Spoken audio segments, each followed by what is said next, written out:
প্রতিযোগিতায় আঁকার মতো গ্রামের সুন্দর একটি দৃশ্য আপনাদেরকে উপহার দেব। দেখুন, সোজা একটি দাগ দিয়ে ওপরে আমরা ঝর্ণা আঁকবো। আমরা ডিরেক্ট কিন্তু সাইন পেন দিয়ে আঁকছি, কোনো রাবার ব্যবহার করব না। খুব ইজিলি ড্রয়িং করছি, তাহলে ভাবতে পারেন যে কতটা সহজভাবে আপনাদেরকে শেখাবো। এই তো পাহাড় এবং ঝর্ণা, উপরে একটি সূর্য আঁকার পর দেখুন কতটা সুন্দর লাগছে। এবার আমরা কি করব, এখানে কয়েকটি ঘরবাড়ি আঁকবো। সোজা একটু ভাঁজ করে দাগ আঁকবো এবং দেখুন ইজিলি ঘরের চালা আঁকছি। আপনারা এই পদ্ধতিতে সহজ টেকনিকে সুন্দর ড্রয়িং করতে পারেন। শুধু করবেন না, অন্যদেরকেও শেখাবেন। আপনি যাকে এই ড্রয়িংটি শেখাতে চান তাদেরকে এই ভিডিওটি শেয়ার করে রাখুন। শুধু দেখাবেন, দেখলেই নিজে বুঝে আঁকতে পারবে। ড্রয়িং না শুধু প্রতিযোগিতায় করার মতো একটি ড্রয়িং, তার মানে সুন্দর একটি ড্রয়িং। সহজে আঁকা হবে অল্প সময়ে এবং দেখতেও সুন্দর লাগবে।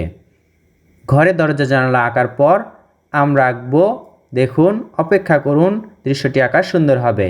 এই যে দাগের ওপর দিয়ে আঁকছি গাছ, লম্বা লম্বা গাছ আঁকছি। আমাদের রাবারের প্রয়োজন হচ্ছে না। আপনারা যখন ড্রয়িং করবেন অবশ্যই পেন্সিল দিয়ে আঁকার চেষ্টা করবেন। এখন পর্যন্ত আমাদের কিছু মেশানোর প্রয়োজন হয়নি, সহজভাবে আঁকছি, বোঝানোর চেষ্টা করছি। এই যে লম্বা লম্বা লম্বা গাছ আঁকলাম। এবার আমরা পাহাড়ের নিচে ছোট ছোট গাছপালা আঁকবো। দূর থেকে দেখতে এরকম লাগে। ঝর্ণা থেকে একটি নদী বয়ে চলেছে। দেখুন গ্রামের ঘরবাড়ির পাশে দিয়ে সুন্দর একটা নদী কিভাবে আঁকা সম্ভব, দুইটা ঢেউ ঢেউ দাগ দিয়ে। এরপর এই দাগটা শুধু ডাবল করতে হবে। কোন দাগটা আমি ডাবল করছি সেটা আপনারা দেখেই বুঝতে পাচ্ছেন। এই যে দৃশ্য আঁকা প্রায় শেষ। এখানে একটি নৌকা আঁকবো। এই নৌকাটা কিন্তু ঘাটে, মানে মাটিতে আছে, পানিতে না। এটা দেখবেন অনেক সময় নৌকা মাটিতেও রাখা হয়। আরেকটা নৌকা, ছোট নৌকা, আমরা নদীর পানিতে এঁকে রাখলাম। আঁকার পর একটি খুঁটি আঁকলাম। রং করলে অনেক সুন্দর লাগবে। আমরা গাঢ় রং করব না, হালকা রঙে রং করব, যেন রং করাটাও সহজ হয় এবং যারা দেখবে ছোটরা তারাও যেন সহজে আঁকতে পারে। খুব ইজিলি রং করব। দেখতে পাচ্ছেন সূর্যতে করলাম কমলা রং। ভিডিওতে একটু কালার খারাপ আসছে, ক্যামেরা ভালো না, এজন্য। আপনারা যখন ড্রয়িং করবেন দেখবেন আরও সুন্দর হচ্ছে। এটা হচ্ছে হালকা রং, হালকা বেগুনি রংটা দেখতে পাচ্ছেন করছি।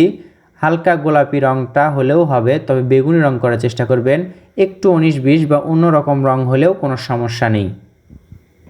পাহাড়ের রং পুরোটা করলে আপনাদের জন্য কঠিন হবে এবং দেখতেও খারাপ হওয়ার সম্ভাবনা থাকবে, এজন্য হালকা রং করবেন, এতে সুন্দর লাগবে। এবার পেন্সিল রঙেই দেখুন আমরা আবার এই যে নদীতে এবং ঝর্ণায় রং করছি। দুই পাশ থেকে টেনে দিচ্ছি, দাগ থেকে সামনের দিকে সাইড দিকে টেনে দিচ্ছি।